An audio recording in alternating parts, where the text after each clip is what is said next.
Hi everyone, this is the Volvo XC90 with the new Google Automotive Services.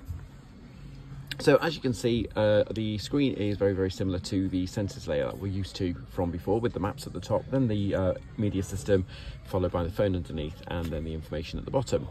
So as we have a look at the maps, you can see that it's on Google Automotive Services, and this one now got the satellite imagery set up, and we can change it so that it's on 3D by pressing the little sort of the S line, and then of course as you have the maps in 3D, you can also change it back by pressing the compass. You can also mute the sound from it, and of course play with the settings and go back to normal navigation if you don't like the satellite imagery. So that's for the mapping. We also have the shortcuts for the fuel, for the electric charging stations, restaurants, and of course shopping and cafes as well. Now when you want to enter a destination yourself, normally just press search, and when you press search all destinations, obviously the option for the keyboard comes up and you can start typing it in. But with this one being a Google Automotive Services, you can just simply talk to it and give it a verbal command. So for example, hey Google, navigate to Manchester Airport.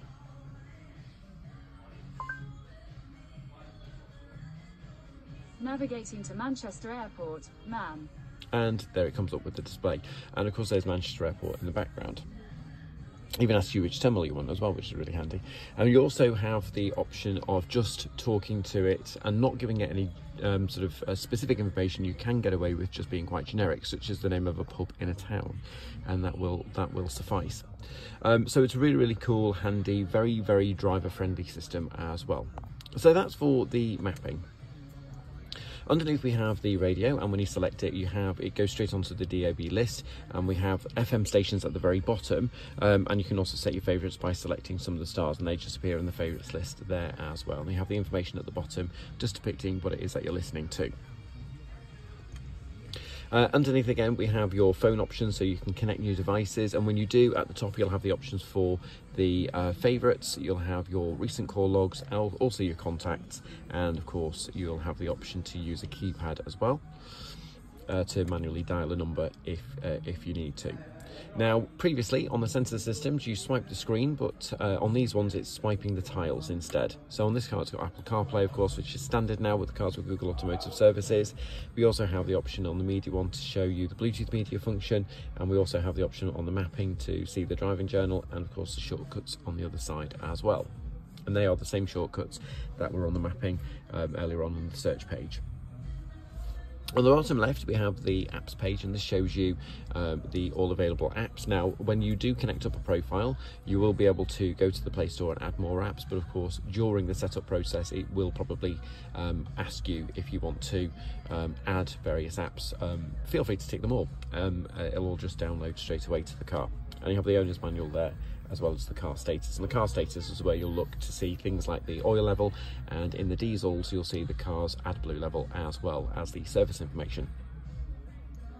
In this little blank area here, when the car is started, you'll see the camera function. That'll show you shortcuts so that you can see the 360-degree camera or reverse camera if your car's fitted with that instead. We also have the heated seat for the front. Now this one is an Ultimate, so it has the ventilated leather, so that will show you the option for cooled seats as well.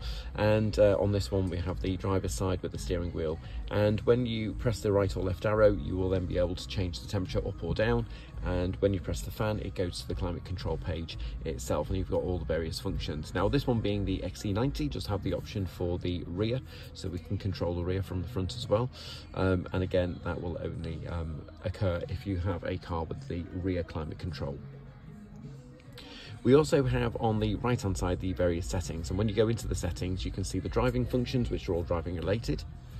And in this one it's a T8 hybrid, so of course we have the hybrid function, the power, pure, off-road and constant all-wheel drive, and we also have the battery usage on auto, hold or charge.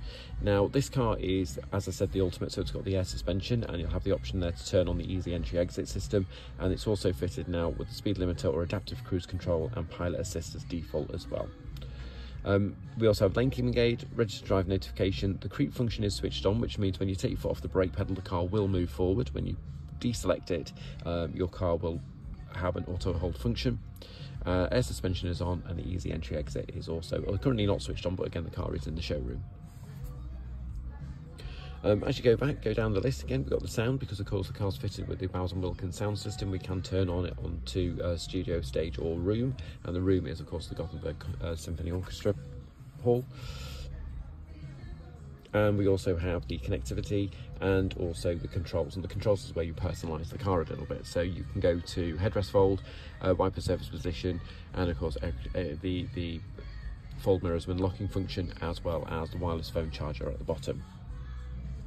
There are some locking functions as well, driver information including the trip information, and even the interior brightness for the screen, and you can just sort of use the slider there to change it and increase it if you wanted to. Again, this is all personal, so of course everybody can change it to whatever they want. And you also have the profiles, and in the profiles, when you first get your car, you will be asked to complete the profile setup. Now when you select that, the first thing it will ask you to do is to sign into the car screen with your Volvo ID, and what it means by that is the same Volvo ID that we use for the Volvo Cars app. So that will likely be your email address followed by the password that you set up at the time to use the app. Then it'll ask you to connect up your mobile phone, so just make sure you connect your car to the Bluetooth, which would include the Bluetooth search page, and then after that it will then ask you to sign into your Google account, so make sure you know what your password is.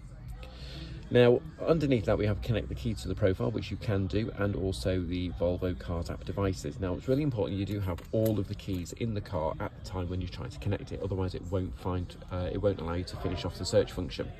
So it's really important that you do that, and once you are connecting the car to your profile, you should go onto your app. It'll ask you to add your car. You enter in the VIN number. Don't worry about it being in capital letters, because the app will do that for you, and then it'll take you through to the next page. Press next on the car screen, and then it'll take you through to the searching function. It'll then tell you on the driver's screen, on the display screen here, that it's found the keys, and then you press done on your phone, done on the car, and then it'll then go on your app to link finally, and you'll see the home page as well. And from the home page, you'll be able to, in this car, see the lock and unlock feature, the preconditioning or starting the engine, the electric charge rate, and of course you'll also see the air quality as well. On the next page you'll see where the car is located, and on the page after that you'll also see the vehicle functions, or rather the vehicle sort of maintenance functions, including such things as how many miles the car's done, and it'll even give you a warning as to when the car is due for its service as well. So that's connecting up your app, and of course underneath we also have the glove box release button. We also have the air quality sensor, and we also have the general driving controls, which are the same as the older systems. Now one thing that we do get, which has changed, is in the previous cars you used to do sort of tap to get it into drive. Now it's one sort of smooth movement with a click, and the same for reverse and push to park. And we also have as well the wireless phone charger in the slide back center console as well. One of the other things I mentioned before was that the car is fitted with Apple CarPlay. It is standard, but you do need to be plugged into it at the time, and the USB-C port for that is in the armrest. It's the top one with the white line around it as well.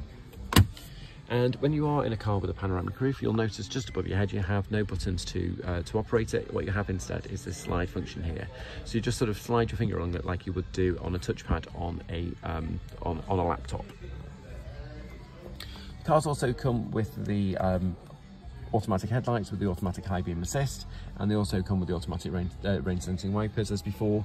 And one of the biggest things is beforehand on the driver's display here, you would have the option to see things like the latest trip, the upcoming, and you would do so by pressing this button, but now that just displays the map or takes it away from the driver's display.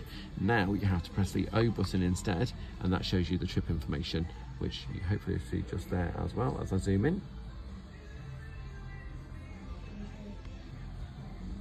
And we also have the volume control up and down, left and right changes the radio stations as well still. The other side, cruise control, again, it's not normal cruise control, it's adaptive cruise and pilot assist. Simply press this button to activate it. Up and down will go faster, and of course left and right changes, the right button changes it from pilot assist to adaptive cruise control. Press the right button again, it'll go from adaptive cruise control back to pilot assist. And the distance system here allows you to get closer to the car in front or drop back from the car in front to get further away. So that concludes the tour of the Google Automotive Services, and that most of the information there will apply to most of the vehicles that are fitted with it, just obviously with the exception of some of the controls will be different in the XC40 and the XC60 as well. Many thanks, and hopefully we'll see you soon to come and collect yours. Bye for now.